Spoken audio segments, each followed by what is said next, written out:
The snickers started the moment Sarah Matthews stepped through the mahogany doors of the Platinum Eagle Shooting Club. Her worn Target jeans and faded University of Wisconsin sweatshirt drew stares like she'd walked into a boardroom wearing pajamas. "Jesus Christ, did someone's cleaning lady get lost?"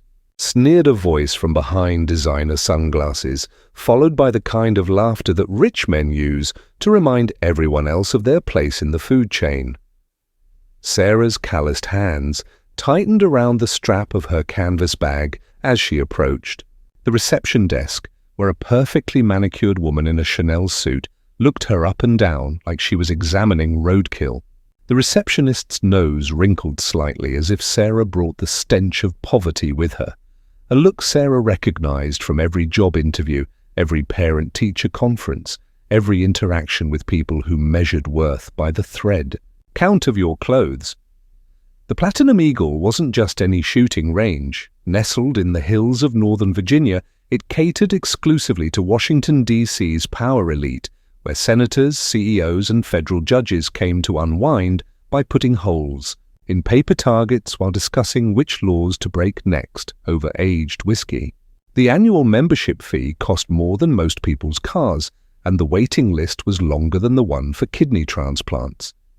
Getting inside required either serious money or serious connections, and Sarah had neither. What she did have was a crumpled invitation that had arrived in her mailbox 3 days ago, printed on heavy cardstock and bearing the club's embossed eagle logo. The invitation was for a special demonstration event, open to select members of the public as part of some tax-deductible charity initiative that allowed the club's wealthy patrons to write off their recreational expenses as community outreach. Sarah had entered the lottery on a whim after seeing an online advertisement, never expecting to win anything in her life, much less this. The receptionist, whose nameplate read Brittany Ashworth Kent in flowing script, finally acknowledged Sarah's presence with the kind of forced smile typically reserved for door-to-door missionaries. "I'm sorry, but the service entrance is around." "Back," she said, her voice dripping with practiced condescension. Sarah placed the invitation on the polished marble counter, watching Brittany's expression shift from dismissive to confused to begrudgingly professional as she examined the authentic letterhead and official stamp. The silence stretched uncomfortably as Brittany verified the invitation against her computer system, clearly hoping to find some error that would justify escorting this obvious mistake back to whatever trailer park she'd crawled out of.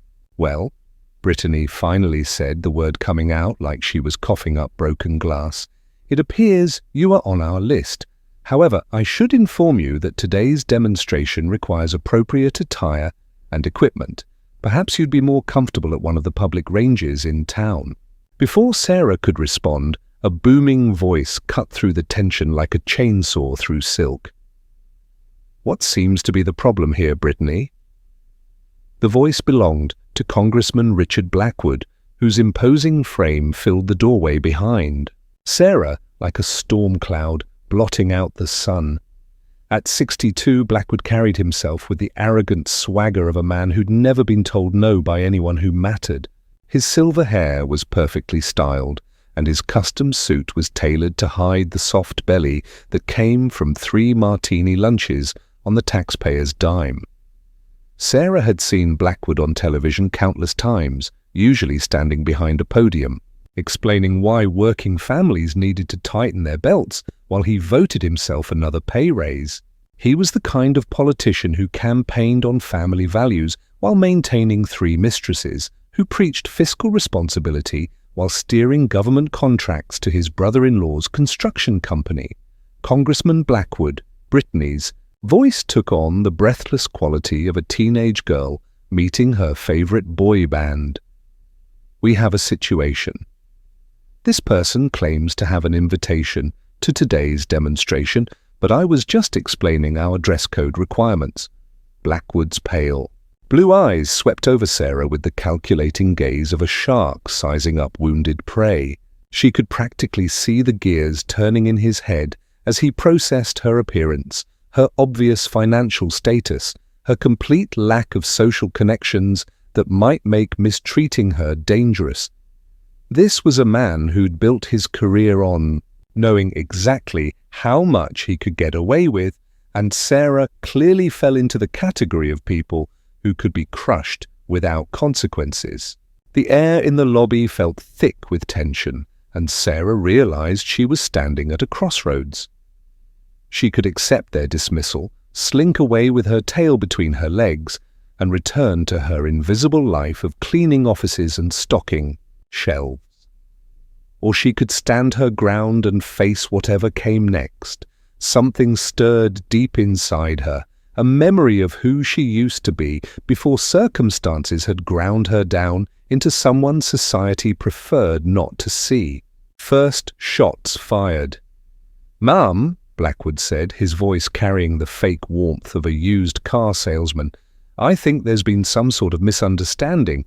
Today's event is invitation only, restricted to serious sportsmen and distinguished guests. Perhaps someone's idea of a prank." His eyes glittered with malicious amusement as he delivered what he clearly considered the killing blow. These charity lotteries can be so unpredictable in their selections. The implication hung in the air like toxic gas. This was how the system worked, Sarah realized. The powerful made the rules, broke them when convenient, and then rewrote them to ensure people like her never got close enough to witness their corruption. The invitation might have been legitimate, but legitimacy meant nothing when the gatekeepers decided you didn't deserve to pass through. Sarah felt the familiar burn of humiliation rising in her chest, the same feeling she'd experienced when her husband's life insurance claim was denied on a technicality, when the VA hospital refused to admit her father because his paperwork was filed in the wrong color ink, when her daughter's scholarship application was rejected because they'd already filled their quota of students from her zip code. This was the taste of powerlessness, bitter and metallic like blood in her mouth. But something else flickered to life inside her, something that had been dormant for too long. Sarah straightened her shoulders, feeling muscle memory kick in, from a time when she wore a different kind of uniform, when her opinions mattered and her skills were respected. She met Blackwood's condescending gaze with steady grey eyes that had seen things no politician's daughter ever would, had made decisions under pressure that would give these soft-handed aristocrats nightmares. "Congressman," Sarah said quietly, her voice carrying an undertone of steel that made Blackwood's confident smirk falter slightly. "I believe my invitation is legitimate, and I'd like to participate in today's demonstration. Unless, of course, you're telling me that the great Platinum Eagle Shooting Club is afraid of a little competition from someone who didn't buy her way in." The challenge hung in the air like a gauntlet thrown at Blackwood's feet. Around them, other club members had begun to gather, drawn by the unusual spectacle of someone actually standing up to their unofficial king. Sarah could see calculation flickering behind Blackwood's eyes as he weighed his options. Backing down would make him look weak in front of his constituents and fellow power brokers, but allowing this nobody to participate might upset the carefully controlled narrative of superiority that kept the club's elite members feeling special. Blackwood's decision was swift and ruthless. If this woman wanted to embarrass herself in front of DC's most influential citizens, who was he to deny her that privilege? Better to let her fail spectacularly and use her humiliation as entertainment for his cronies. Besides, he reasoned, what possible harm could one middle-aged housewife with delusions of competence really cause? "Very well," Blackwood announced with theatrical magnanimity. "Let's see what you can do, but I hope you won't mind if we make this interesting. Gentlemen," he called to his circle of associates, "shall we make a small wager on today's demonstration? I have $5,000 that says our guest won't qualify for the advanced portion of today's competition." The offer drew excited murmurs from the gathered crowd. Money always made these people pay attention, Sarah noted. They could ignore suffering, dismiss injustice, and rationalize any cruelty, but the moment someone put cash on the table, suddenly everyone became intensely interested in the outcome. What none of them knew, what the background check required for the invitation hadn't revealed due to classification levels that went beyond civilian access, was that Sarah Matthews had once been Staff Sergeant Sarah Morrison of the Army's 1st Special Forces Group. For 8 years, she'd been part of an elite sniper unit that operated in places that didn't officially exist, taking shots that weren't officially authorized, eliminating targets that posed threats to national security but could never be acknowledged in public. Record.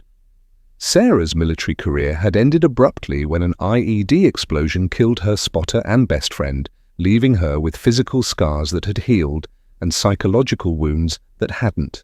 The transition to civilian life had been brutal, made worse by a system that promised to take care of veterans but delivered bureaucratic nightmares and benefit denials instead. Her husband's death from cancer 2 years later, exacerbated by chemicals he'd been exposed to during his own military service, had pushed Sarah to the brink of financial ruin. Despite years of fighting insurance companies and government agencies for the support they'd promised, she'd taken whatever work she could find, cleaning offices at night, stocking shelves at grocery stores, doing the invisible labor that kept society functioning while the people who benefited from her work pretended she didn't exist. The skills that had once made her one of the military's most effective assets had become irrelevant in a world that valued credentials over competence, connections over capability. But standing in the Platinum Eagle's opulent lobby, surrounded by men who'd never earned anything through merit alone, Sarah felt those dormant abilities stirring back to life. The steady hands, the controlled breathing, the ability to shut out distraction and focus on a single point with laser-like intensity. These people thought they owned the world because they'd inherited wealth or married into power or stolen enough. To buy respectability, they were about to learn the difference between privilege and skill. Testing the waters. "Shall we proceed to the range?" Blackwood asked, his voice rich with anticipation of the entertainment to come. "I do hope our guest won't disappoint us." Sarah followed the group through corridors lined with portraits of distinguished members, their faces a gallery of white male privilege stretching back generations. Oil paintings of senators and Supreme Court justices, tech billionaires, and defense contractors, all united by their absolute certainty that they deserved their positions at the top of the social hierarchy. Many of these men had never worked a real job in their lives, never worried about paying rent or choosing between groceries and medication, never experienced the grinding anxiety of being one paycheck away from homelessness. The shooting range itself was a marvel of excess, with individual stations that looked more like luxury hotel suites than practice facilities. Each position was equipped with state-of-the-art electronic targeting systems, climate control, and noise-dampening technology that probably cost more than Sarah's annual income. The targets themselves were works of art, precision manufactured to exact specifications, and replaced after each use, regardless of whether they'd been damaged. Rangemaster Timothy Harrington, a retired Marine colonel whose permanent tan and perfect posture suggested someone who'd never seen actual combat, approached with a clipboard and an expression of barely concealed amusement. "Ma'am," he said with exaggerated politeness, "I'll need to see your certification and safety training documentation before we can proceed." Sarah's jaw tightened. This was another hurdle, another opportunity for these people to disqualify her on technicalities. Her military training had been at levels far beyond anything civilian certifications tested, but those records were sealed. The skills that qualified her to operate in active war zones apparently weren't sufficient for their private playground. "I'm afraid I don't have civilian certification," Sarah admitted, watching triumphant smiles bloom on the faces around her. "But I do have military training that exceeds any civilian standards." Harrington's expression shifted to mock concern. "I'm sorry, but our insurance requirements are quite strict. Without proper documentation, I simply cannot allow you to participate. Perhaps next time you might consider taking a basic firearm safety course at your local range." The dismissal was delivered with the smooth professionalism of someone who'd perfected the art of exclusion, wrapped in reasonable-sounding policies that just happened to keep the wrong sort of people in their place. Sarah could see the setup now, how the invitation had been designed to create exactly this scenario. Dangle the carrot, get someone's hopes up, then snatch it away with bureaucratic requirements that were impossible for ordinary people to meet. But before Sarah could respond, another voice cut through the tension. "That won't be necessary, Tim." The speaker was General Patricia Morrison, retired chairman of the Joint Chiefs of Staff, whose small frame and grandmotherly appearance concealed one of the sharpest military minds of her generation. At 78, she remained a formidable presence, who commanded respect from presidents and privates alike. Morrison approached with the measured stride of someone who'd walked through minefields both literal and metaphorical, her keen eyes studying Sarah with professional interest. "Staff Sergeant Morrison," she said quietly, using Sarah's maiden name and former rank. "I thought I recognized those shoulders. It's been a long time." The recognition hit Sarah like a physical blow. General Morrison had been a lieutenant colonel when Sarah served under her command in Afghanistan, one of the few officers who treated her women soldiers as equals rather than curiosities. Morrison had personally recommended Sarah for advanced sniper training, had written the evaluation that opened doors to the most classified missions. "General Morrison," Sarah managed, her voice thick with unexpected emotion, "I didn't expect to see you here." Morrison's smile was genuine, a sharp contrast to the forced pleasantries Sarah had endured all morning.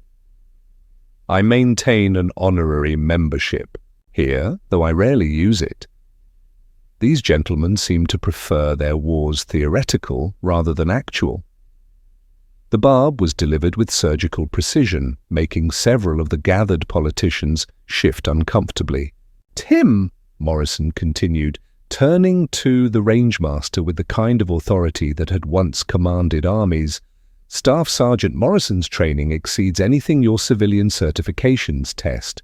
I'll personally vouch for her qualifications, unless, of course, you're questioning my judgment." Harrington's face cycled through several shades of red as he realized he'd been maneuvered into an impossible position. Challenging. General Morrison's authority would be career suicide, but allowing Sarah to participate meant admitting that their exclusionary policies were arbitrary rather than safety-based. "Of course not, General," Harrington stammered.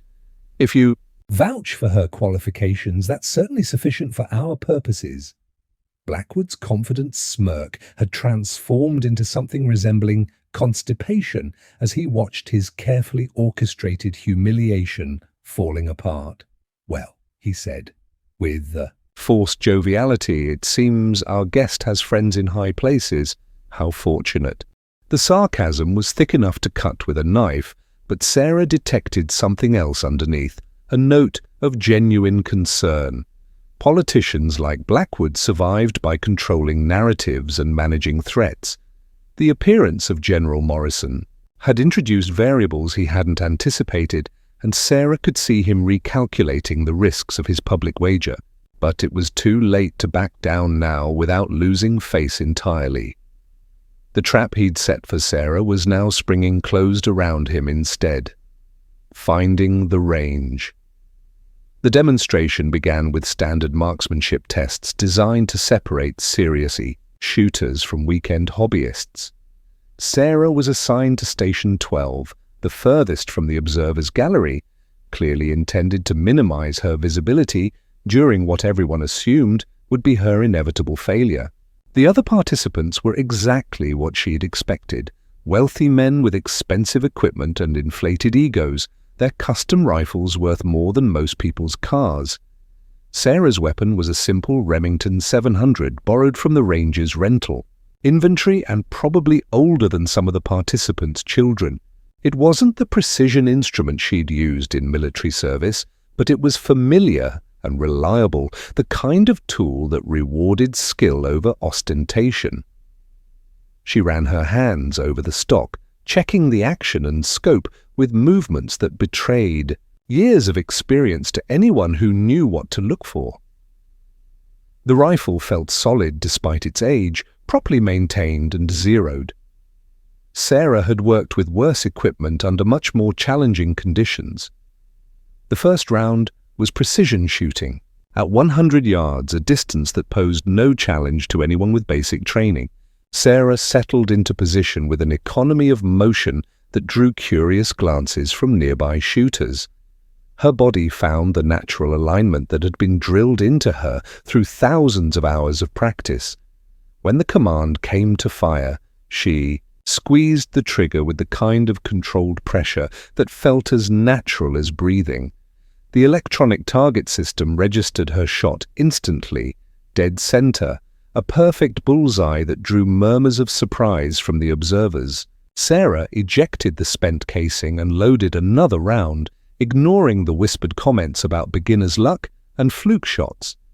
The second shot landed within millimeters of the first, followed by a third that actually enlarged the same hole. By the time the first round concluded, Sarah had fired 10 shots that could have been covered by a quarter, a grouping that would have been impressive for any shooter and was extraordinary for someone using unfamiliar equipment. The electronic scoreboard ranked her first among all participants, a result that transformed the observers' amused chuckles into uncomfortable silence. Blackwood's face had turned an interesting shade of purple as he watched his $5,000 bet evaporating before his eyes. "Interesting shooting," he called out with forced casualness. "Let's see how she handles the advanced portion." The advanced course was where the Platinum Eagle separated themselves from ordinary shooting clubs, targets at variable distances from 200 to 800 yards, some moving, others partially concealed, all designed to test skills that went far beyond basic marksmanship. The course was notorious for humbling experienced hunters and competitive shooters, requiring not just accuracy, but tactical thinking and adaptability under pressure. Sarah studied the course layout with professional interest, automatically calculating wind conditions, light angles, and target movement patterns. This was the kind of environment she'd trained for, where success meant the difference between mission completion and body bags.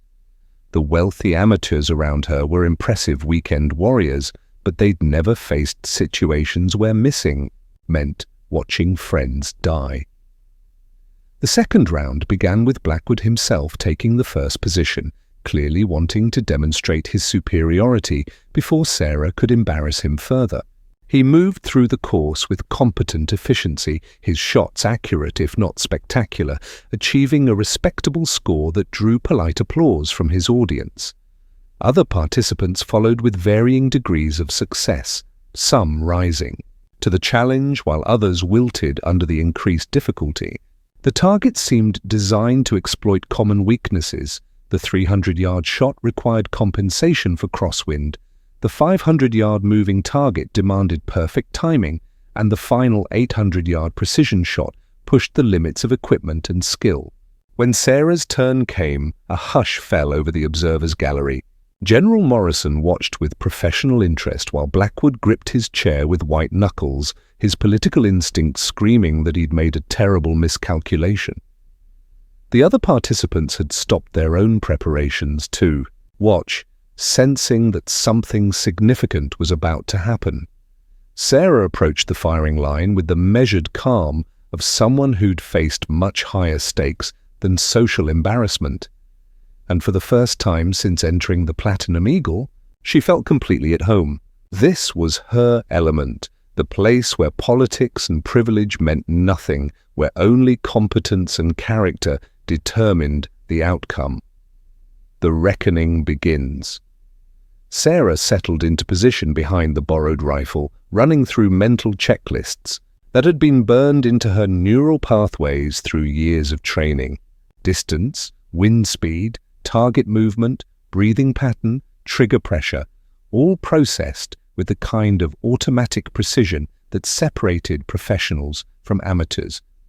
The first target appeared at 200 yards, a standard bullseye that should have been routine. Sarah's shot took it dead center, but that was just the warm-up. The 300-yard crosswind shot required her to aim several inches to the left, compensating for air currents that would push the bullet off course. Her second shot struck precisely where intended, earning a few appreciative nods from the gallery. The 400-yard partially concealed target presented only a small portion of the scoring zone, requiring both accuracy and patience to wait for the optimal moment. Sarah's breathing slowed to match her heart rate, finding the natural pause between beats when her body was perfectly still. The shot rang out with mechanical precision, finding the narrow window of opportunity. But it was the moving target at 500 yards that began to separate Sarah from everyone who'd gone before.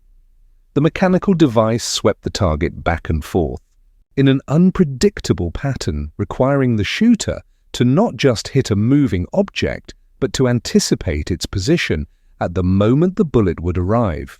This was the kind of shot that had made Sarah's reputation in military circles, the ability to calculate complex trajectories while under pressure. Sarah tracked the target through her scope, her finger resting lightly on the trigger as she waited for the perfect moment. The mathematics were automatic now, processed by a part of her brain that had been trained to make these calculations while being shot at by people who wanted her dead. When the moment came, her finger squeezed the trigger with surgical precision. The target disappeared in a cloud of paper fragments as the bullet struck dead center, eliciting gasps from the gallery that had fallen completely silent. This wasn't lucky shooting or weekend warrior competence. This was the kind of marksmanship that existed only at the highest levels of military and competitive shooting, displayed by someone they dismissed as a charity case minutes earlier. The 600-yard shot was partially obscured by artificial foliage, requiring the shooter to find gaps between leaves and branches that provided only fleeting opportunities. Sarah's fourth shot found its mark with the same devastating precision, her borrowed rifle performing like a precision instrument in hands that knew how to use it.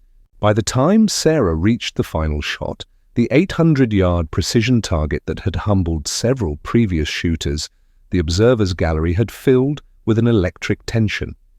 General Morrison leaned forward with professional interest, recognizing the signs of elite marksmanship she'd seen in only a handful of soldiers during her long career. Blackwood sat rigid in his chair, his political instincts screaming danger as he realized the magnitude of his miscalculation.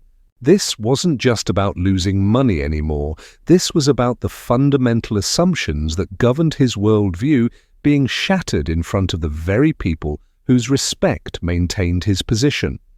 The 800-yard shot was at the absolute limit of the range's capability, requiring not just skill, but perfect equipment and ideal conditions. Sarah studied the target through her scope, noting the heat shimmer that rose from the intervening ground, the subtle air currents that could deflect her bullet, the slight tremor in the borrowed rifle that indicated worn components. This was the shot that would either validate her abilities or provide her critics with the failure they desperately wanted to see. Sarah's breathing slowed to barely perceptible cycles as she entered the zone that snipers called the quiet place, where external pressures faded away and only the shot existed. Her finger found the trigger's sweet spot, that precise point of pressure where the slightest additional force would release the firing pin. Time seemed to stretch as she waited for the perfect convergence of all variables: wind, heartbeat, target stability, and weapon alignment. The shot, when it came, surprised even Sarah with its perfection. The bullet crossed the 800-yard distance in less than a second, striking the target's center ring with enough force to tear a clean hole through the paper. The electronic scoring system registered the hit instantly, displaying a perfect score that had never been achieved on this particular target. The silence that followed stretched for several heartbeats before erupting into spontaneous applause from participants and observers alike. Even Blackwood's political cronies, trained to suppress any reaction that might displease their patron, couldn't contain their amazement at what they'd witnessed. But Sarah wasn't finished. Something in the collective gasp of amazement, the sudden respect in eyes that had looked through her minutes before, triggered a decision that surprised even her. "I'd like to attempt one more shot," she announced, her voice carrying clearly across the stunned range. "Without using the scope." Beyond belief. The request drew shocked murmurs from the gallery. No-scope shooting, or Kentucky windage as it was sometimes called, required shooters to rely entirely on iron sights and instinctive aim. It was considered nearly impossible even for expert marksmen, a stunt that risked not just missing, but missing so badly as to call into question everything that had come before. "Ma'am," Range Master Harrington interjected nervously, "that's extremely difficult even for experienced competitive shooters. Perhaps we should conclude while your performance is still perfect." Sarah met his concerned gaze with steady grey eyes that held depths of experience he'd never fathom. "I appreciate your concern, but I'd like to try." She turned to address the gallery directly, her voice carrying an edge of steel that made politicians and power brokers shift uncomfortably in their padded chairs, unless, of course, anyone objects to seeing what someone from the working class can really do when given a fair chance. The challenge was unmistakable, delivered with the kind of quiet confidence that comes from knowing abilities rather than assuming them.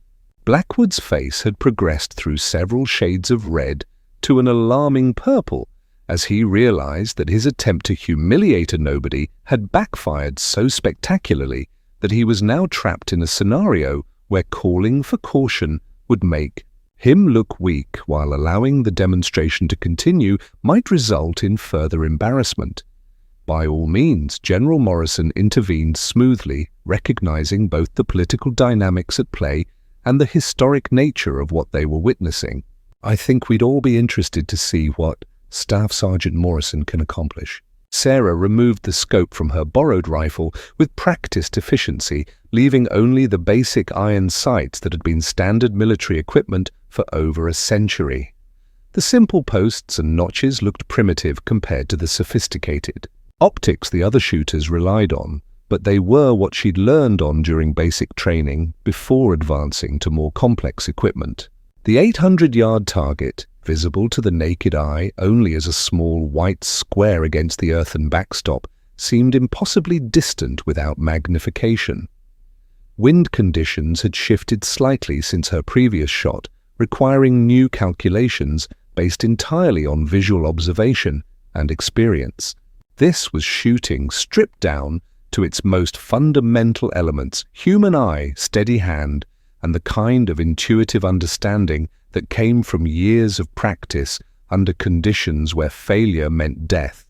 Sarah settled into her firing position with deliberate care, knowing that every movement was being scrutinized by people who understood enough about shooting to recognize both the difficulty of what she was attempting and the implications of success. Her breathing slowed to the deep, controlled rhythm that oxygenated her blood while minimizing body movement. Her heart rate decreased as her nervous system entered the state of heightened calm that marked true professionals under pressure.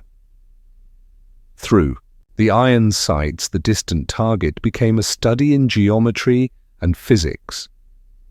Sarah's eyes tracked the subtle movements of grass and leaves that indicated wind direction and speed, processed the heat shimmer that would affect bullet trajectory, calculated the precise point of aim that would compensate for all variables. This was shooting as much art as science, requiring not just technical knowledge but an almost mystical connection between shooter, weapon, and target. The gallery had fallen into complete silence, the kind of breathless attention usually reserved for high-stakes sporting events or political announcements that could change the course of history.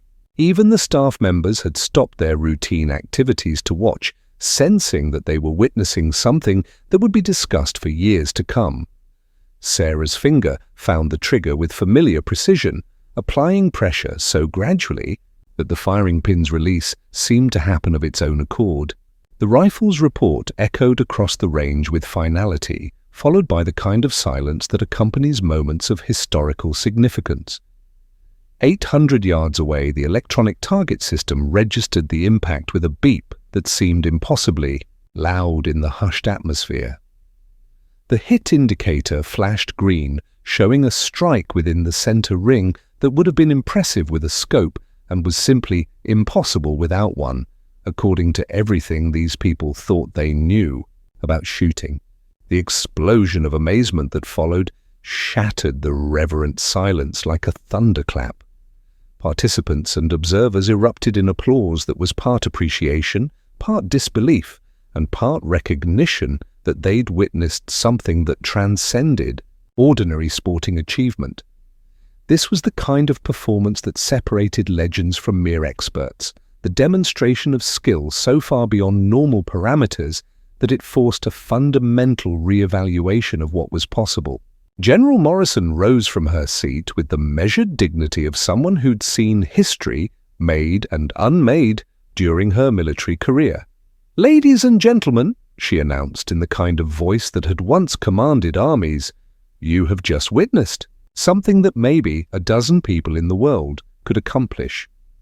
Staff Sergeant Morrison's performance today ranks among the finest displays of marksmanship I've observed in 50 years of military service. The General's endorsement carried weight that transcended politics and social connections. Patricia Morrison's reputation was unassailable, her word trusted by presidents and prime ministers, her judgment respected by allies and enemies alike. When she spoke, people listened. And what she was saying now was that Sarah Matthews wasn't just a good shooter, or even an exceptional one. She was operating at a level that existed only among the world's most elite marksmen. The tables turn. Blackwood's face had completed its journey through the spectrum of embarrassment to arrive at something resembling shocked acceptance.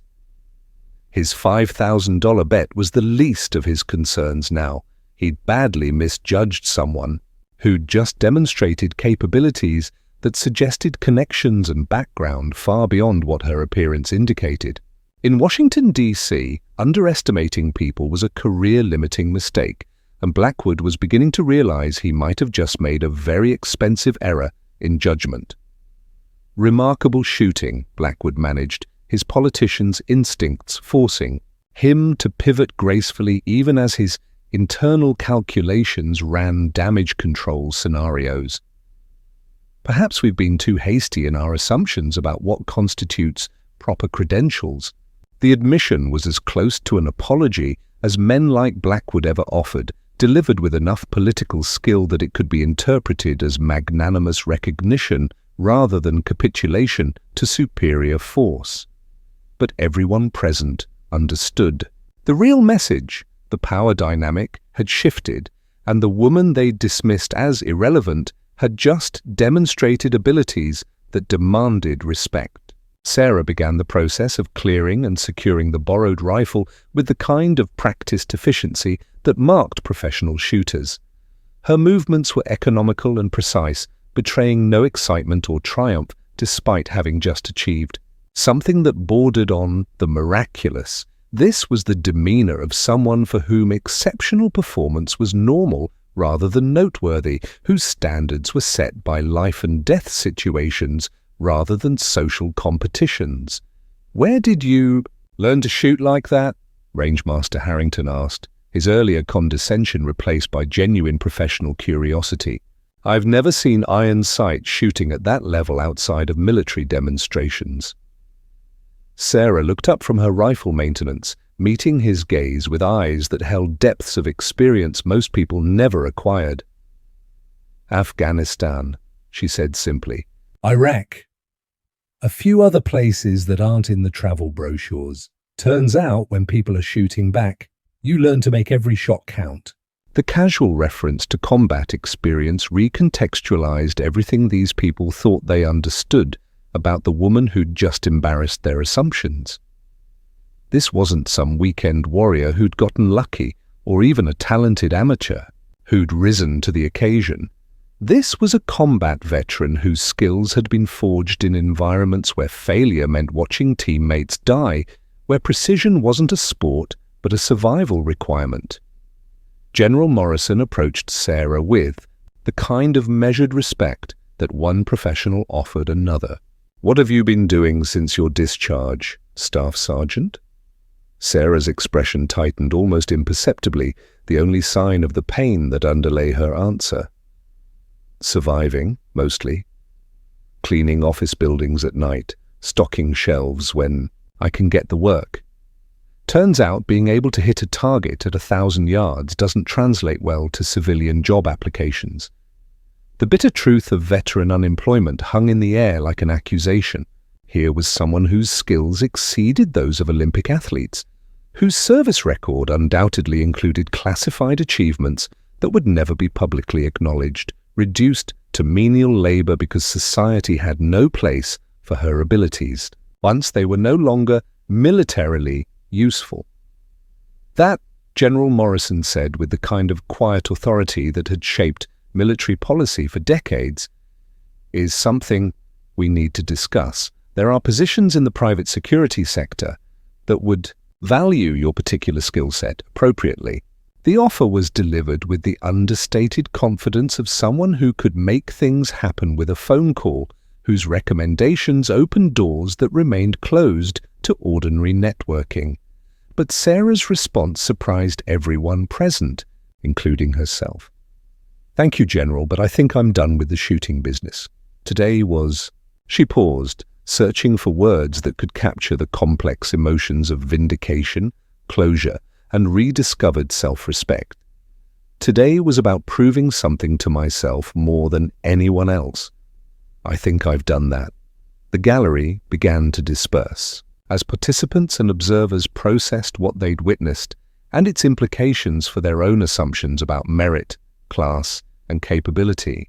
Conversations buzzed with reassessments of people they'd dismissed, situations they'd misread, and talents they'd overlooked because the packaging didn't match their expectations. Blackwood approached Sarah with the calculated charm that had carried him through 3 decades of political survival. "Mrs. Matthews, I owe you an apology for my earlier comments. Perhaps we could discuss this over dinner? I am always interested in meeting constituents with your unique background." Sarah studied the congressman with the same analytical intensity she'd applied to distant targets, seeing through his political charm to the calculating opportunist beneath.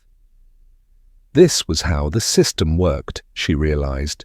First, they tried to exclude you, then they tried to co-opt you, always maintaining control of the narrative and the benefits. "Thank you, Congressman.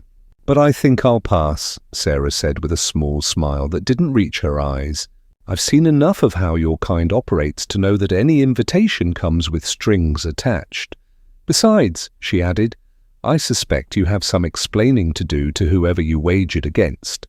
The reference to his lost bet struck home with surgical precision, reminding Blackwood that his public humiliation was now a matter of record among people who mattered in Washington's power structure. His political instincts screamed danger as he realized that underestimating this woman once had been costly, but making an enemy of her could be catastrophic. Victory and new beginnings. As Sarah gathered her things and prepared to leave, she felt a hand on her shoulder. General Morrison stood beside her with the expression of someone who'd made a decision that would have far-reaching consequences. "Staff Sergeant Morrison," she said quietly, "I'd like to make you an offer that has nothing to do with shooting. I sit on the board of several veterans advocacy organizations that could use someone with your combination of skills and perspective. The pay is decent, the work is meaningful, and it might just help other veterans avoid the struggles you've faced. The offer represented more than just employment. It was recognition, validation, and the chance to transform her painful experiences into something that could help others. Sarah felt tears threatening at the corners of her eyes as she realized that her demonstration today had accomplished more than just proving her marksmanship abilities. It had revealed the depths of injustice in a system that wasted human potential while rewarding mediocrity, and it had connected her with people who had the power and inclination to do something about it. "I'd be honored to discuss it, General," Sarah managed, her voice thick with emotion she'd suppressed for too long. As she walked toward the exit, Sarah passed the portraits of distinguished members that had intimidated her earlier. Now they looked different somehow, less imposing. And more pathetic. These were men who'd inherited or bought their way into positions of influence, who'd never tested themselves against real challenges or proven their worth through genuine achievement. Their disapproval, which had seemed so crushing hours before, now felt as irrelevant as the opinions of children playing dress-up. The receptionist, Brittany, watched Sarah's departure with the kind of confused expression that marked someone whose worldview had just been thoroughly destabilized. The cleaning lady she'd tried to eject had just demonstrated capabilities that exceeded those of senators and CEOs, forcing an uncomfortable re-evaluation of the assumptions that guided her daily interactions. Outside, the Virginia afternoon, sun felt warm on Sarah's face as she walked toward her aging Toyota Camry, parked among the Porsches and Mercedes that mark the usual clientele. She'd entered this place as a charity case, dismissed and underestimated by people who confused wealth with worth. She was leaving as someone who'd proven that real value came from competence and character rather than connections and capital. The demonstration had lasted less than 2 hours, but it had changed everything. Word would spread through Washington's interconnected power networks about the woman who'd shattered assumptions and records with equal precision. Some would learn appropriate lessons about judging people by appearances. Others would simply adjust their strategies for identifying and neutralizing threats to their comfort and position. But for Sarah, the most important change was internal. For the first time since leaving the military, she felt like herself again, rather than a diminished version shaped by circumstances beyond her control. The skills that had defined her hadn't disappeared during years of underemployment and social invisibility. They'd simply been waiting for the right moment to resurface. Her phone buzzed with a text message from an unknown number. "Outstanding performance today. Would like to discuss opportunities for someone with your background. P. Morrison." The general had somehow obtained her contact information and was already following up on her offer, moving with the kind of decisive efficiency that had characterized her military career. Sarah smiled as she started her car, feeling possibilities opening up that had seemed closed forever. The road ahead was uncertain, but for the first time in years, uncertainty felt like opportunity rather than threat. She'd proven today that she still had value beyond what society's gatekeepers recognized, that competence could overcome prejudice when given the chance to demonstrate itself. As she drove away from the Platinum Eagle Shooting Club, Sarah caught a glimpse of the building in her rearview mirror. It looked smaller somehow, less intimidating and more ridiculous. Behind those mahogany doors, powerful men were probably still processing the implications of what they'd witnessed, trying to reconcile their assumptions about class and capability with the reality of what one underestimated woman had accomplished. The lesson they'd learned today wouldn't change the fundamental inequities of a system that rewarded connections over competence, but it might make them think twice before dismissing someone based on appearances alone. And for Sarah, that was enough. She'd proven what she needed to prove to them and to herself. The rest was just the beginning of whatever came next. 3 months later, Sarah would find herself sitting in a corner office overlooking the Potomac River, her new business cards reading Sarah Matthews, Director of Veterans Affairs, Morrison Foundation. The foundation, funded by General Morrison's connections and driven by Sarah's lived experience, would go on to help thousands of veterans navigate the bureaucratic maze that had nearly destroyed her. Congressman Blackwood would quietly lose his next primary election, his political instincts having failed him at a crucial moment when his treatment of a constituent became public knowledge. The video of Sarah's demonstration, recorded by several attendees, would become legendary in military circles, a reminder that true skill transcends circumstance. And the Platinum Eagle Shooting Club would institute new policies requiring all staff to treat every visitor with respect, regardless of appearance or apparent social status. The official reason given would be enhanced customer service standards, but everyone who was there that day would know the real story. Sometimes, justice wasn't about dramatic courtroom victories or public scandals. Sometimes, it was simply about one person refusing to be diminished, standing up with quiet dignity, and proving that worth had nothing to do with wealth. Sarah had fired her last shot that day, not in anger or revenge, but in reclamation of her own dignity. And like all her best shots, it had found its mark perfectly. If you enjoyed this story, don't forget to hit the subscribe button and become a part of our Everyday Life Stories community. Where are you watching from? Drop a comment below. We love hearing from our amazing viewers around the world.